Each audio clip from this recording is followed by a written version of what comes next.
How are we doing, folks? Welcome back to the Nightmare Cabin. It's been a while. I know it's always a while with me, but I've had a couple of busy weeks and I was a little bit ill for a little while. So I thought I've got to cram this in, otherwise it's never going to get done. So, yeah, this is the new album from Protector. Excessive Outburst of Depravity. Now, I know I always say this, but I mean it. I am genuinely working on a Let's Talk About video for Protector. I've got one coming up next, which is a band that had 3 albums, so that'll be nice and short. I'm then going to do Disincarnate, because a viewer did request that, and then I'm plugging away at Protector, which have a longer back cat. Well, it's a bit of a... They haven't got as many albums as I thought they had, but they've got a lot of EPs and demos and lots of stuff in between, and I'm sort of working my way through it all. But yeah, Excessive Outburst of Depravity, that's 1, 2, 3, 4, 5, 6. This is their 8th full-length album. This is their 4th, I believe, since they've sort of reformed, but, well, not really reformed, but were rebooted, resurrected, shall we say. So they've gone through... I'm going through the band's history as well, and this band have been through some lineup changes in their time. Excuse me, but yeah, basically Martin Missy, who was the if he's not the original vocalist, he's definitely the main vocalist on the first string of albums. He's left and come back a couple of times, but pretty much from 2011 he's been holding the fort, and I believe he was gigging and doing some early Protector material, and then decided he wanted to release new material with this new lineup and seek permission from the ex-members to use the name. And they said, you're fine to use the name and fine to use the logo. The only thing is, when doing live shows, you do have to cover the whole catalogue, all eras, regardless of whether you were in the band or not and everything. And apparently he was cool with that, so... We've got the blessing from all the ex-members. So, 2013, we had Reanimated Homunculus, I think that is. Kirsten Coronated Summon the Holds in 2019. And then we've got this brand new album that was released a week or two ago. I'll get the current lineup, record label they're on at the moment as well, has reissued their catalogue and also been doing the new albums, and they're always really nicely packaged. They're always in these nice slip cases, and you get your booklet, but you also get a poster, and but you get these nice little montage. Is that a montage or is it a collage? Can't remember. Of different flyers, posters, and photos from the tour. Got a really nice edition of A Shedding of Skin from the same label with the same sort of thing. You've got the booklet there. What's pretty cool with this as well, you do get little, not too much detail, but you do get a little paragraph beginning of each song explaining the lyrics and what they're about at the time. Cool band photo in the middle there. Protector, if you don't know, they're kind of, I think they're a really underrated band. They're part of that whole German Thrash. So you got your Creator, Destruction, Tankard, etc., etc. Sodom. No, not Sadist. No, yeah, Sodom. But Protector, I think, don't quite get the credit they deserve. And like I say, with different various lineup changes and everything, but they've got a really good, consistent back catalogue, and I've not seen that many people cover it, so that's why I was quite keen to do a Let's Talk About video. So I will go into a bit more depth, album by album, after that. But yeah, all you need to know, basically, is Martin in the middle there.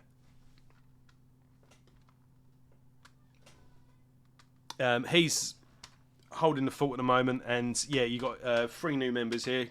They all deserve the mention, so let's go through it. You've got Matthias Johansson on bass, Kyle Gustav Carlson on drums, and Michael Carlson on guitar. And yeah, they've done. This is the 4th now in a row, 4 really solid, really good thrash metal albums, and are very much in the vein of Protector, that classic Protector feel.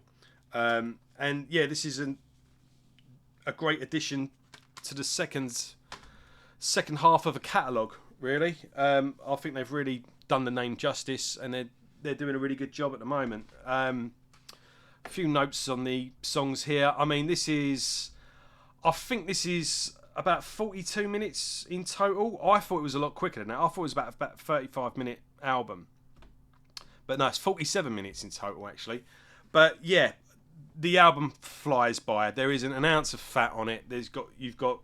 It's basically beer and thrash metal. Thrash metal interjected with a little bit of punk for good measure, with a little bit of classic heavy metal as well. And it all just congregates in together into a nice thrash metal beer-soaked cake. I think that's a good way to describe it.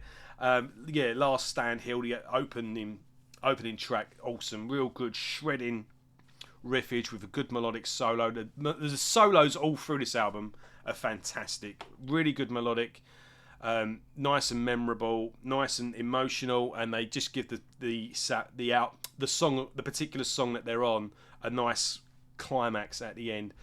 Pandemic Misery carries on really in the same vein, but this one has more of a nice D beat, sort of discharged punky drum beat to it. Open Skies, what's a bit of a longer title, that one? Open Skies and Endless Seas is a nice, cool traditional metal riff at the beginning.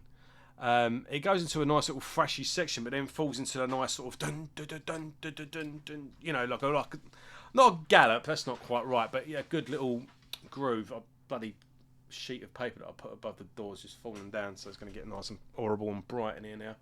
That's another reason why I don't do videos that often, because doing this in the day is just a pain in the arse. I can only really do it at night, and normally when it comes to it, I can't be bothered. So anyway, we'll carry on. What else have we got? So yeah, Open Skies goes into a nice sort of Manowar, sort of think of that Dio era Black Sabbath when they lock into the dun dun dun dun dun dun, dun, you know, like a nice groove. 30 years of Perdition as a real. That breaks into a death metal riff at one point. It goes into this real cool. But yeah, you start getting, hey, death metal, you know, cool. But again, that has a nice little usage of a nice sort of melodic Maiden style riff in there as well. And talking of solos and whatnot as well, one that did stand out to me was Shackled by Total Control. Again, it's hard to really. The album flows really nicely, and the songs do sort of congregate together. So it is hard to sort of, off the top of my head, jump into a particular song. But it's consistent all the way through. It's thrashing, shredding, good riffs, great beats, great drums. It's great performance all around, really good vocals, catchy choruses. But in particular, Shackled by Total Control.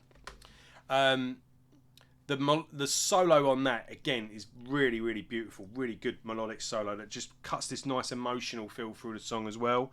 And then the final track, Morse Mania, where it's basically they're talking about Morse code and just go through the alphabet. And they even say, when I said about the explanation for the lyrics in the liner notes in the booklet, they even say they ran out of ideas for lyrics. But with that being said, it's a fucking awesome song. It's a really cool song. And again, fantastic solo in there as well. So again, I keep saying fantastic solos, but that's pretty much what you get. You get good thrash metal core, but a good mixture of all the classic heavy metal that you love. I think black metalers and death metalers alike would like this as well.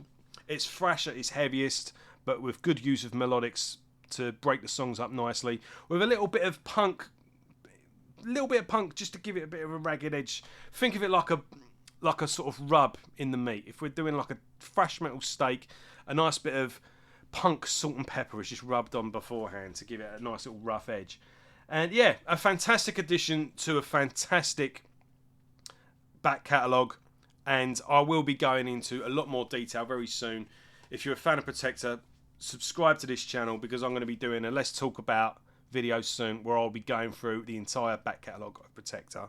So I did want to get it done and then review this, but nothing ever goes according to plan. So yeah, that'll be coming up anyway, and I'll be re-reviewing this in that video as well with where I had more time to digest it also. But yeah, good thrash metal.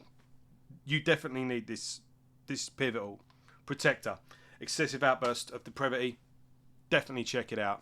And I'm going to be on nights now, but next week I'm going to be bringing in some new videos. I've got a Let's Talk About video coming up.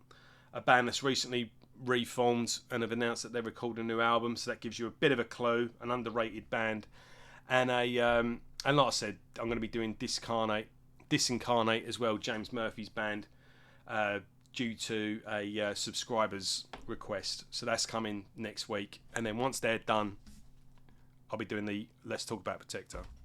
So take care, everyone. Thanks for watching as always, and I'll speak to you all soon. Take care.